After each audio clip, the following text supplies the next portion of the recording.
18 जून 2023 सुबह के 9:30 बजे टाइटन सबमर्सिबल में टाइटैनिक के रैक को देखने के लिए 5 लोग जाते हैं, लेकिन वापस नहीं आते।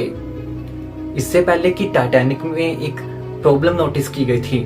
आखिरकार वो कौन सी प्रॉब्लम थी और उन 5 लोगों का क्या हुआ, देखते हैं इस वीडियो में।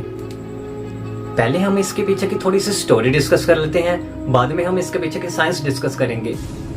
5 काफी अमीर लोग जो कि 2-2 करोड़ रुपए देकर टाइटन में बैठकर टाइटैनिक शिप के रैक को देखने गए थे, लेकिन वो इतने क्यूरियस क्यों थे?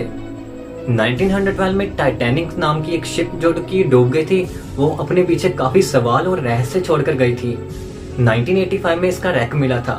काफी रिसर्चर्स और कैनेडियन फिल्म मेकर जो कि जेम्स कैमरॉन थे, उन्होंने इस पर काफी रिसर्च की और 1985 में एक मूवी रिलीज की जिसका नाम था टाइटैनिक।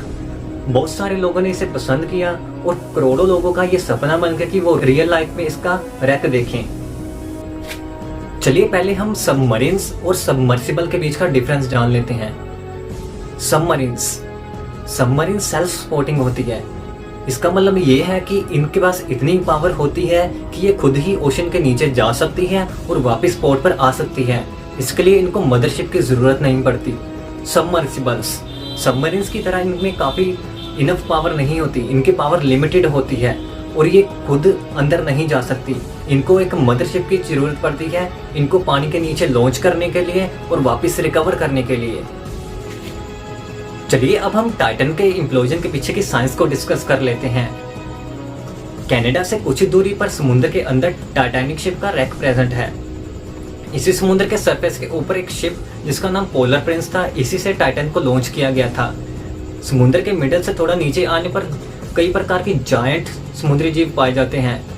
टाइटैनिक का रैक समुद्र के सरफेस से 4000 मीटर यानी 4 किलोमीटर की गहराई के अंदर है।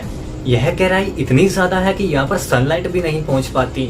इतनी गहराई में जाना स्पेस में जाने से कई गुना ज्यादा मुश्किल है, क्योंकि इतनी गहराई के अंदर पानी का प्रेशर 5800 psi होता है। यह इतना ज्यादा होता है कि अगर उस गहराई में अगर हम कोई भी चीज रखते हैं तो उसके ऊपर का जितना भी पानी है उस सभी का दबाव उस चीज के ऊपर पड़ेगा। संडे 18 जून 2023 लगभग 12 बजे टाइटन फिक्स टाइम इंटरवल्स पर मदरशिप को सिग्नल सेंड करा था। ये ट्रिप लगभग 2 आवर्स की थी, लेकिन 1 hour 45 मिनट से बाद ही कनेक्शन लॉस्ट हो गया था। टाइटैनिक शिप तक पहुंचने से सिर्फ 15 मिनट्स पहले ही कनेक्शन लॉस्ट हुआ था। इसका मतलब ये है कि टाइटन टाइटैनिक शिप के रैक के काफी करीब था। इतनी डेप्थ में कनेक्शन लॉस्ट होना एक आम बात है, क्योंकि ऐसा पहले भी काफी बार हो चुका था। इसलिए मदरशिप में बैठे क्रू मेंबर्स ने इसे इतना सीरियसली नहीं लिया। लेकिन ये ट्रिप 7 आवर्स की थी और टाइम ओवर होने के बाद भी जब टाइटन वापस नहीं लौटा तब मदरशिप में बैठे क्रू मेंबर्स पैनिक हो गए और उन्होंने कनाडा और यूएस के इन्वेस्टिगेटर्स को इन्फॉर्म किया। लगभग 2 दिन लग गए, लेकिन फिर भी इन्वेस्टिगेटर्स को कोई भी क्लू नहीं मिला। टाइटन में सिर्फ 96 आवर्स की ही ऑक्सीजन सप्लाई थी, जो कि लगभग 4 डेज के इक्वल है। और फाइनली इन्वेस्टिगेटर्स को टाइटन का एंड पार्ट यानी टेल पार्ट टाइटैनिक शिप पे रख के बो से 1600 फीट की दूरी पर मिला, जो कि नियर अबाउट ½ किलोमीटर से भी कम है। और फाइनली हिस्ट्री में हुए एक्सीडेंट को देखने गए लोग खुद ही हिस्ट्री बन के रह गए और पूरे दुनिया में हेडलाइंस बन गए। चलिए अब हम टाइटन के इम्प्लोजन के पीछे का कारण जान लेते हैं। टाइटन को एविएशन ग्रेड कार्बन फाइबर से बनाया गया था, जिसे कि एरोप्लेन्स को बनाने के लिए यूज किया जाता है। इस ट्रिप से पहले टाइटन को 5000 से लेकर 10,000 psi के प्रेशर तक का टेस्ट किया गया था और टाइटन इसमें पास हो गया था। लेकिन एक्सपर्ट्स का कहना है कि पानी के अंदर सिर्फ पानी का प्रेशर ही नहीं बल्कि कई प्रकार की फोर्सेस एक्ट करती हैं, जैसे कि फ्लो ऑफ वाटर जो कि टाइड्स की वजह से जनरेट होता है। हो सकता है कि टाइटन किसी बड़े समुद्री पत्थर से टकरा गया हो या किसी बड़े समुद्री जीव से टकरा गया हो।